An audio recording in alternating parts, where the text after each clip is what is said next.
abogado na... Pero kung ang ilang mga NGOs ang tatanungin, diktador si Duterte. Wala siyang respeto sa karapatang pantao. Ito yung crime fighting elements natin ay nawawala sa proseso dahil may isang grupo na organized group, no, na sa tingin namin ay financed, backed up by a powerful person or a powerful group na kung saan shortcut yung justice system natin.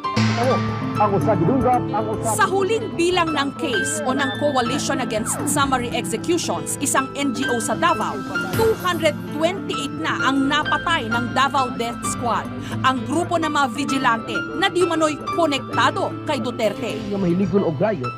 Noong Enero, pinalabas ang video na ito sa TV, isang teenager na nabaril ng pulis, suspect sa isang krimen.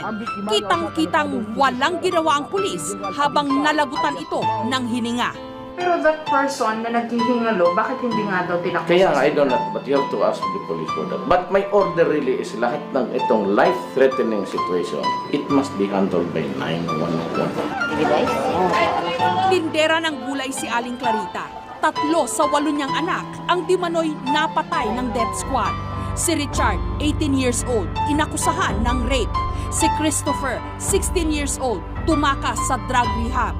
At si Bobby, 14 years old, di manoy snatcher ng cellphone.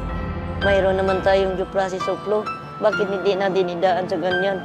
Yung ginawa nila, sinasabi nila nga, ang pinatay nila, kriminal. Yung ginawa nila, krimen din eh.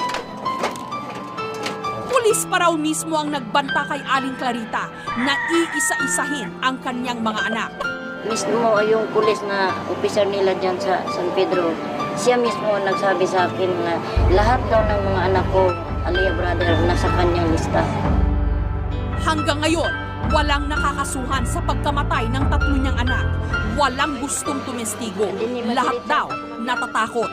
Yung mga nakakita, hindi na lang magsasalita, baka silang balikan. So nagkakaroon ng environment of fear or atmosphere of fear. 18 anyos lang si Junjun nung siya'y tinagtad ng bala sa labas lang ng kanilang tahanan.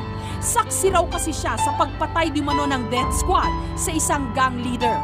Parang hayop o pusa o aso ang mamatay, masaktan nga tayo, ianak pa kaya? Hindi man siya Diyos na parang kumitil pa ng buhay. Mariing kinundena ng grupong Kabataan Consortium ang mga pagpatay ng Davao Death Squad. Ninanakaw raw nila ang pagkakataong magbago pa sana ang mga napapariwarang bata. Naniniwala kami sa pagbabago. Tsaka pangalawa, I think